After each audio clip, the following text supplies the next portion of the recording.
Halo, selamat siang semuanya. Semoga dalam keadaan sehat walafiat. Kali ini saya ingin memberikan tips ya, bagaimana mengelola keuangan kita ya, money management. Bagaimana mengelola modal kita di saat kita ingin melakukan sesi perdagangan ya. Karena yang pertama yang harus dilakukan adalah bagaimana kita ya dapat menjaga modal. Itu yang paling penting. Jadi batasan kerugian itu wajib ditentukan ya oleh seorang trader. Karena dengan cara demikian kita bisa melindungi modal yang kita miliki sehingga perdagangan kita bisa sustainable, bisa berkelanjutan. Walaupun misalkan sesi pertama kali rugi ya, kita bisa mengembalikan kerugian perdagangan yang kita alami itu pada sesi perdagangan yang berikutnya. Kali ini saya ingin mencoba ya untuk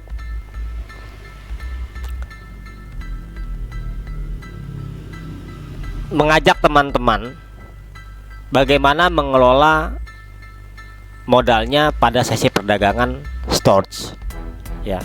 Sesi perdagangan stocks hari ini ya 21 September 2021 ya. Pertama saya akan mengulas dulu nih secara teknikal ya. Sederhananya stocks selama important low ya, yang ini tidak ditembus ya, yang ini important low yang ini tidak ditembus, maka stocks ya memiliki potensi ya kenaikan itu mencapai area 3,3. Ini target jangka menengahnya, pola besar, pola yang ini ya. Sedangkan ini adalah support mayornya $1 ya, 0,8, 0,7, 0,5. Ini area support besarnya. Ketika teman-teman melihat plan perdagangan yang seperti ini ya, yang pertama teman-teman pikirkan, apakah saya akan ikut dalam sesi ini atau apakah saya tidak ikut dalam sesi ini. Itu dulu yang harus dijawab. Kalau misalkan saya tidak mengikuti plan perdagangan ini, selesai. Tapi ketika saya ingin mengikuti plan perdagangan ini, artinya Anda harus menentukan ya, tahapan berikutnya itu Anda harus menentukan di market mana saya ingin mengikuti plan ini. Apakah marketnya spot atau derivatif? Oke. Berapa besarannya? Berapa alokasi dana saya untuk dagang di sesi ini dari modal yang saya miliki ya. Apakah saya menunggu di buy area 1 atau di buy area 2? Jika saya membeli di buy area 1, apa yang saya harus lakukan ketika harga mencapai buy area 2? Apakah saya memasang stop loss di bawah 0,97 atau saya memang mengalokasikan pembelian secara averaging, artinya ngejaring gitu dari buy area 1 sampai buy area 2? Itu dulu. Itu harus dipertimbangkan. Apakah saya cukup buy di area 1 lalu kemudian saya pasang stop loss di 0,97?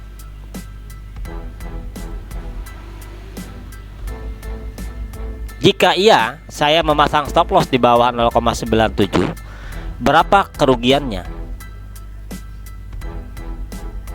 Gitu. Jadi teman-teman harus ditindaklanjuti. Jadi teman-teman harus coba mengukur juga gitu. Katakanlah kalau kita pakai ya RR ya, risk and reward ya, rasionya. Ya, teman-teman coba ukur, klik. Jika saya buy di sini berapa, saya buy di sini berapa. jaring. Kemudian saya minimalnya berapa risknya gitu.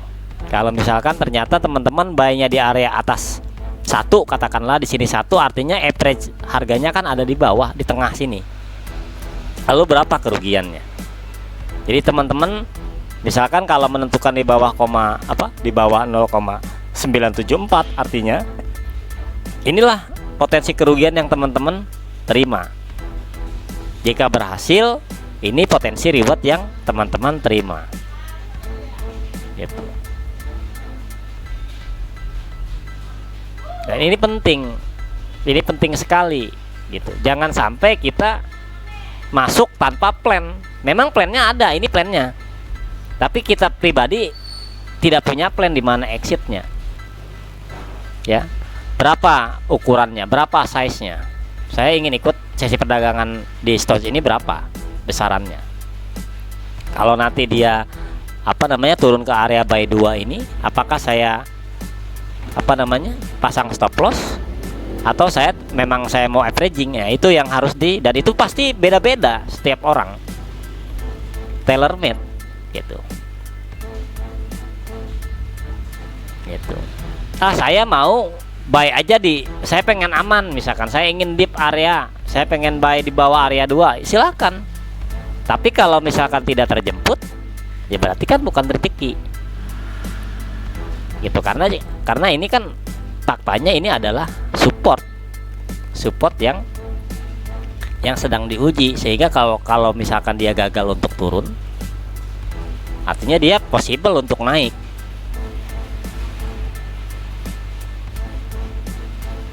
gitu. Jadi dibagi. Kemudian kalau misalkan saya trade di derivatif, berapa size-nya? Karena size itu penting ya. Kita menetapkan di ready trade period, oke, itu amannya 1%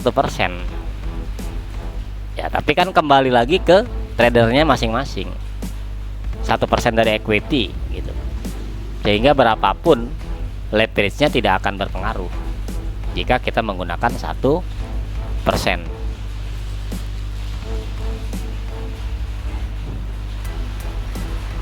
Artinya ketika harus teman-teman harus menentukan ya kerugian yang dapat ditanggung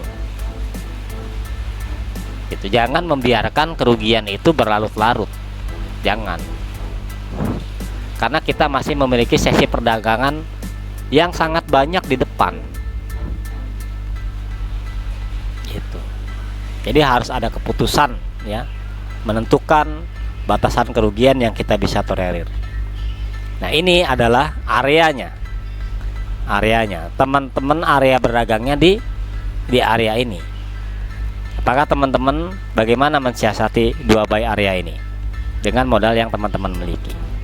Kalau teman-teman takut ketinggalan ya, tapi takut juga dia masuk sini ya, bisa teman-teman buka sedikit dulu di sini. Gitu. Kenapa target jangka pendek ini penting ya? Karena market bisa konsolidasi dulu ya, di area ini bisa konsolidasi dulu baru bisa naik atau ke sini gitu. Jadi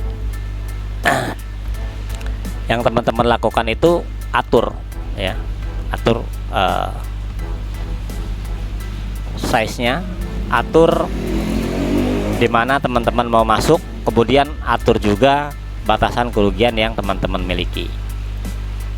Kalau di derivatif, saya mau entry di buy area 1 dulu misalkan.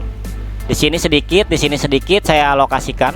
Tapi kemudian kalau misalkan dia break ya 0,97, saya akan short dulu sebentar ke sini. Saya heading short dulu sebentar ke sini, kemudian di sini saya close short dan tambah porsi buy area. Cicil lagi. Ya, artinya size yang rencana perdagangan yang di derivatif itu juga harus dibagi antara buy area 1 dan buy area 2, kemudian alokasi untuk hedgingnya, karena hedging short sendiri akan memakan biaya juga ya. Equity kita akan risknya juga akan meningkat, karena kan Anda membuka 2 posisi sekaligus dan size-nya akan meningkat gitu. sehingga SL-nya juga pasti margin call-nya akan berdampak ke margin call-nya gitu. Sekian dari saya. Sebetulnya ini tips singkat aja sih ya, untuk memberikan gambaran ya, untuk memberikan sistematika berpikirnya gitu, yang paling sederhana gitu, yang harus dimiliki oleh teman-teman ketika mengeksekusi ya sesi perdagangan. Demikian, selamat siang. Wassalamualaikum warahmatullahi wabarakatuh.